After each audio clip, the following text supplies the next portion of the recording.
அப்போ ஃபவுண்டேஷன் போடலாம்னு சொல்லலாம் இல்லையா? அப்புறம் தான் எங்க வேலை பார்க்குறீங்க. டைம் தான்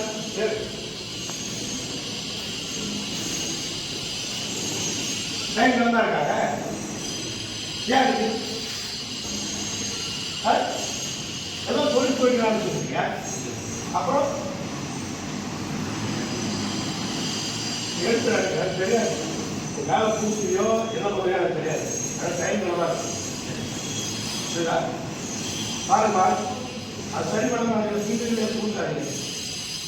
கேள்வி பண்ண ஏன் என்னப்பா படிக்கிறது? டைம் மட்டும் வர மாதிரி ஒருத்தருக்கு என்ன கஷ்டமா இருக்கு? பாரு, ஏன் வாழ புக் பண்ணது ஏமாறுங்க? ஏன் அடைச்சி முடிச்சுன்னு கேட்டா இல்லையா? இல்லை சார், நான் சொன்னே இல்லையா? அப்புறம் என்ன உதாரணம் இல்லையா? நான் கேட்டது ஞாபகம் இருக்குல்ல? ஞாபகம் பண்ண அப்புறம் காலமும் அடைச்சி முடிச்சுன்னு சொல்லுங்க. ஆரம்பம் சொல்லியிருக்கேன். காலமும் அடைச்சி முடிச்சு அப்புறம் டைம் கலாச்சாரம் சொல்லி டைம் மட்டும் வெளியே வருவேன். அப்புறம் நான் பிளாஸ்டிக் நான் பண்ணுறேன், அதை பண்ணுறேன், இதை பண்ணுறேன். படித்த மாதிரி ஒன்று என்ன அர்த்தம்? டைம் ஒன்று இடமெல்லாம் ஒரு காலையில் அடைக்கு தான் பூசணும். அடைக்கு பூசி கோடு போட்டு விட்டீங்களா கரெக்டாக இல்லைல்ல சார், எனக்கு வந்து நல்லா இருக்கும், நான் மேலே பார்த்துக்கிறேன் அப்படின்னு சொல்லல. மேலே எனக்கு பூசி புரியுதா? மறுபடியும் புளியை போட்டு மேலே வந்து எனக்கு வந்து டைம் மட்டும் வர மாதிரி லெவல் பண்ணி பூசி ஏற்றி எல்லாத்தையும் டைம் தான். இவங்களை வந்து அப்போ நீங்கள் வந்துருக்க மாட்டீங்க இல்லையா? நான் வந்து ஒரு காலையில் உள்ள வாழை அடைச்சி கொடுத்தீங்களா அது போட்டு போட்டு விட்டுருங்க. மேலே கொடுத்தீங்கன்னா மேலே இந்த காலையில் வெளியே இருக்கிறதா டைம் வந்து கரெக்டாக டைம் போட்டு விட்டுரும். நான் பிளாஸ்டிக் சரி பண்ணிக்கிறேன். அப்போ தான் எனக்கு லெவல் கிடைக்காது சார். லெவல் என்னமோ குறையினால பேசுகிறேன். அப்போ தான் எனக்கு லெவல் வரும் அப்படின்னு. அப்போ வரணும் இல்லை சார். அந்த அழகு நீ வந்து தொடப்பியா? நீ பண்ணி விட்டு போயிடுவ. யார் தொடக்கிறது? யாரையும் தொடக்கிறதில்ல.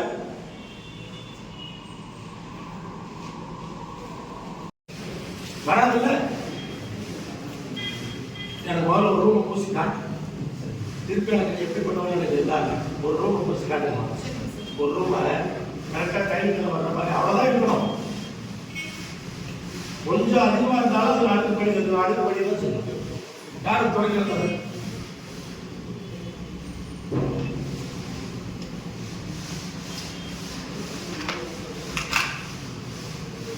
ஒரு ரூம் ரெடி பண்ணி காமிக்கணும். எப்படி அது வந்து காம்ப்ரமைஸாக கிடையாது. நீ எத்தனை ரூம் கொடுத்தாலும் உடைச்சிக்க. உடைக்கிறையோ மேலே வந்து பூசலையோ எனக்கு தெரியாது. நான் சொல்லாமல் தான் வைக்கணும். அவ்வளவு டைம் திறந்தா வரணும், டைம் திறந்தா வரணும்னு சொன்னது எத்தனை முறை சொல்லியிருக்கேன். உங்களுக்கு எல்லாமே தெரியும் நினைக்கிறேன். ஒவ்வொரு முறையும் சொல்லியிருக்கேன். டைம் அப்ரூவ் பண்ணப்போ சொல்லியிருக்கேன். அதில் எக்ஸ்கியூஸ்லாம் கிடையாது. பார்த்துக்கமா, எனக்கு வந்து அதில் வந்து மேலே போக சொல்லுங்க. ஒரு காலம் பூசியை மேட்ச் பண்ண சொல்லுங்க. நான் இது ப்ராக்டிகல் பண்ணணும். நம்ம மாட்டி கட்டி கொடுத்துட்டு போயிடுவோம். நீங்கள் கேன்சல் ஆகி போயிடுறீங்க, அவங்க வேறு பில்டிங் போயிடுவாங்க.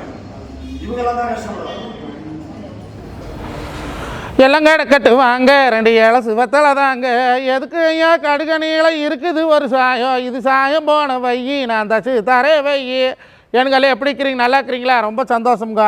கொங்கு வேளாளர் கவுண்டனுடைய தூரங்குள்ள 4வது குடும்ப விழா வந்து எப்போ நடக்குதுன்னு பார்த்தீங்கன்னா 29/12/2024 மிக சிறப்பான முறையில் நெருப்பரச்சல் பகவதியம்மன் கோயிலில் நடக்குதுங்க. அது எப்போன்னு பார்த்தீங்கன்னா காத்தால 9 மணிலேருந்து ஆரம்பிக்கிறோமுங்க. இல்லை கூட்டம் குறையாது, கொண்டப்பு படாது, முள்ளுமுறியாது, முறுப்பு படாது, ஆணு பொண்ணு பேத்து பெதிர் பங்கு பங்காளி எல்லாரும் வந்து கலந்துக்கணுங்க. எதுக்காக நெருப்பரச்சல் வச்சுக்கிறோம்னா, மொதல் குடும்ப விழா பார்த்தீங்கன்னா மோலிப்பள்ளி அனமா கோயிலில் வச்சோம். 2வது குடும்ப விழா பார்த்தீங்கன்னா மொடக்குறிச்சி கரிகாலயம் கோயிலில் வச்சோம். 3வது குடும்ப விழா அக்கரைப்பட்டி முச்சாம் கோயிலில் வச்சோமுங்க. 4வது குடும்ப விழா ஒவ்வொரு கூட்டத்தாருக்குமே எங்கே நம்ம குலதெய்வம் இருக்குன்னு தெரிஞ்சுக்கணுங்கிறதுக்காக ஒவ்வொரு குலதெய்வ கோயிலையும் வச்சுருக்கிறோமுங்க. இன்றைக்கி மிகப்பெரிய சிறப்பான முறையில் நடக்கக்கூடிய இந்த தூரங்குள குடும்ப விழாவுக்கு எல்லோரும் வந்து கலந்துக்கணுங்க. கலந்துக்கிறது மட்டும் இல்லாத தங்களால் முடிஞ்ச நன்கொடையும் கொடுத்துட்டு போகணுங்க. நன்றிங்க, வணக்கம்ங்க.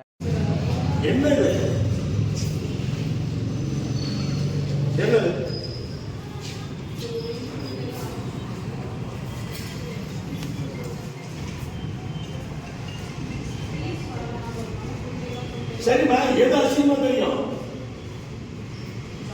எல்லா ஜாயிண்ட் கிளாஸ்ல போது அசிங்கமா தெரியாது.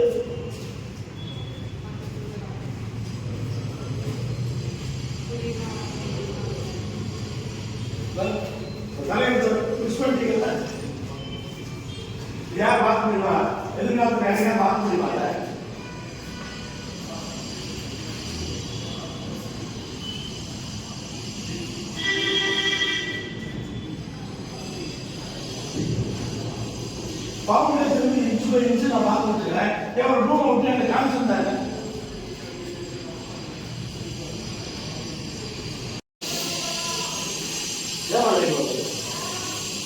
கீழே வந்துருக்கு. அது வந்து ஏன் லைன் வந்து அவன் கான்ட்ராக்ட் நீங்க பண்ணுவீங்க.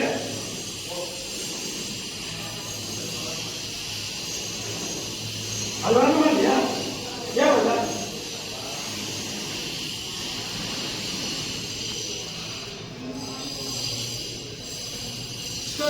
அதாவது ஒற்றவன் அவன் இஷ்டத்துக்கு பேர் ஓடி போயிட்டுருக்கான். மாப்பிள்ளை ஒரு ரூம் வந்து காமின்னு சொன்னா நீ காமிக்காம எவ்வளவு பண்ணிட்டு இந்த ஜீவத்தோட தலையெடுத்தா 100 வருஷத்துக்கு நீ மாத்திட்டு போயிடுவேன். முடிச்சுட்டு போயிட்டா ஒரு 3 வருஷத்துக்கு இந்த ஹாஸ்பிட்டல் இப்படிதான் இருக்கும். ஆனா வரவங்க கேவலம் சொல்ல மாட்டான். ஏமா நீங்க ஏமா வந்தீங்க? டிபார்ட்மெண்ட் ஏன் வந்தீங்க? புரிஞ்ச மாட்டீங்களா?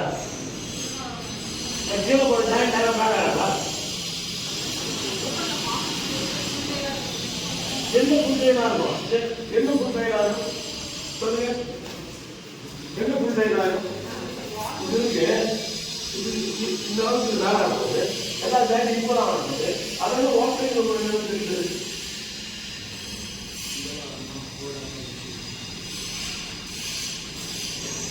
தம்பி அதெல்லாம் சரியா வராது. அப்படிதான் வரக்கூடாது.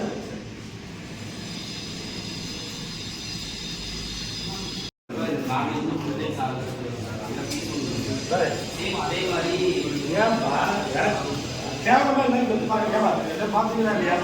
ஏன் அப்படி இருக்கு? எதுக்கு வந்து ஜாக்கெட் தெரியாது? இன்னொரு மாதிரி எப்படி தெரியுது? கேவலமா இல்லை? இது என்ன கொஞ்சம் வந்து ஜாக்கெட் தெரியாது. டோர் வந்து தள்ளி மாட்டது தெரியாதா? டோர் திறக்கிறதா தெரியுமா தெரியாதா? அது யார் பண்றது? ஏன் இந்த பக்கம் ஜாக்கெட் தள்ளி வருது? வெட்டிக்கு ஜாக்கெட் ஏன் தள்ளி வருது? ஏமா வருது? ஏன் டோர் திறக்கிறது தெரியுமில்ல? ஏன் அப்படி வருது? பார்த்து எனக்கு நேரம் தான் ஆகணும். எல்லாம் பார்த்து சின்ன பீஸ் போட்டிருக்குல்ல, சின்ன பீஸ் போட்டிருக்கல, இங்க வந்து இவ்வளவு இருக்கு இல்லையா? இதே பீஸ் மேலே ஏறி இருந்தா என்ன ஆயிடும்? அது என்ன அது பண்ணிருந்தா எல்லா ஜாக்கெட்டும் தண்ணி வந்துருக்குல்ல, எல்லா ஜாக்கெட்டும் என்ன தெரியும்னு சொல்லு. என்ன அதில் என்ன ப்ராப்ளம் இப்ப சொல்லுங்க. வாழை ஒட்டுறப்படி என்ன பண்ணணும்? கீழே வந்து கரெக்ட் பண்ணி டைல கீழே வச்சு சாம்பிள் டைல வச்சு அப்புறம் ஒட்டணும். புரியுதா? வாழை ஒட்டிட்டு அப்புறம் வந்து ஃப்ளோர் போடுறதால ஃப்ளோர் டைல வச்சு பார்த்து வாழை கரெக்டாக அந்த ஜாயினை பார்த்து அப்புறம் தான் வாழை ஒட்டணும்.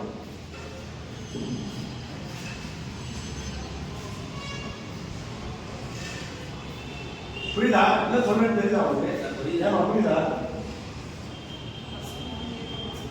வாழை பண்ணு. ஏன் மற்றவங்களாம் நம்ம மற்ற ஒட்டுறவங்களாம் அறிவு இல்லாதவனா இல்லை? என்ன பண்ணுவான்? ஃபர்ஸ்ட் செட் பண்ணி பார்த்துருவான். இந்த ஒரு எண்டு இருக்கு இல்லையா? இந்த ஒரு ரோக்கு கீழே டைல செட் பண்ணி பார்த்துட்டு அது பார்த்துட்டு தான் வரணும். அப்புறம் கீழே போடும்போது